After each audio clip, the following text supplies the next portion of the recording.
You know, we've been talking a lot. We've been talking a lot about AMC Theatres recently, and of course the dire situation they find themselves in, which really sucks because they were doing some really smart things. They went into a lot of debt, $5 billion of debt. But the plan was they went into that debt acquiring new theaters, upgrading the theaters that they have, putting those leather recliner chairs in their theaters, developing their dine-in theaters, and most importantly, developing their A-list program, which just started to turn a profit for the first time, and it was heading into a big money-making thing for them.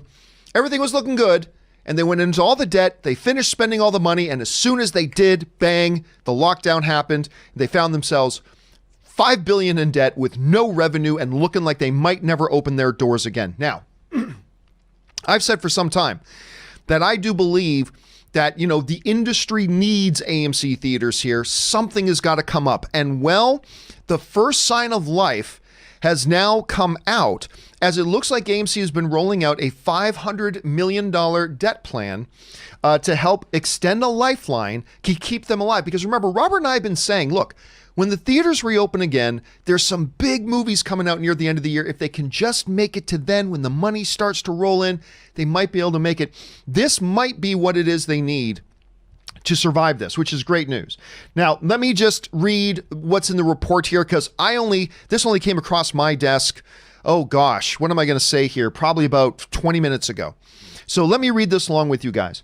With the White House on Thursday providing guidelines that would see movie theaters reopen once the coronavirus pandemic begins to subside with certain social distancing protocols, and AMC Theatres unveiling a $500 million private debt deal plan, Wall Street analysts weighed in on Friday on the exhibition sector, which has been hit hard by the virus crisis, and in particular, AMC Theatres. The sector biggie, AMC Theatres, controlled by China's Dalian Wanda Group. Not really controlled. They are the biggest shareholders, but now they only own about 30-something% of the company. But still, they are the largest shareholder of the group.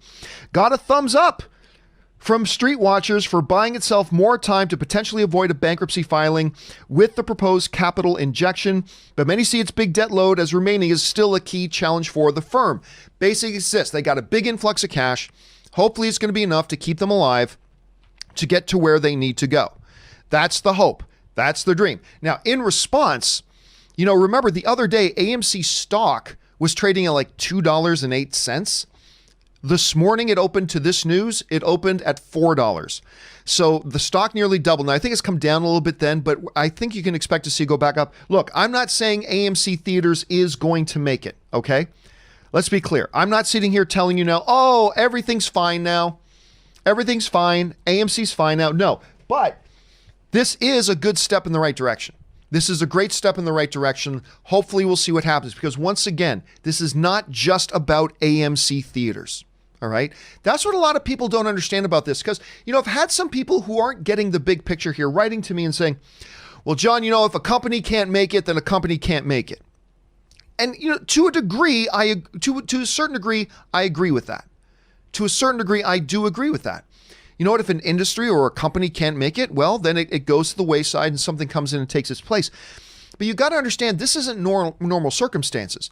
It's not like AMC Theatres was just a badly run business and then it was going out of business. They were doing some very smart moves, taking some big risks, but risks that were going to pay off. And then this pandemic hit and it crushed them. But more importantly than that, the part that a lot of people don't understand is if AMC falls, it's going to create a wave of destruction throughout not just this industry, but several industries. Because there are other subsets of the industry that rely on AMC Theatres being there. AMC disappears, it creates more of a tectonic shift with other industries as well. We are talking about a really massive problem with the entire entertainment industry if AMC Theatres were to go under. And so it's really quite important, not just for AMC Theatres, but it's important for the industry as a whole that AMC makes it through this. So fingers crossed, they're not out of the woods yet, but it's at least for the first time in a little while, it's the first sign of a little bit of a good sign, a little bit of a sign of life, if you will. So again, here's hoping AMC is able to make it through this.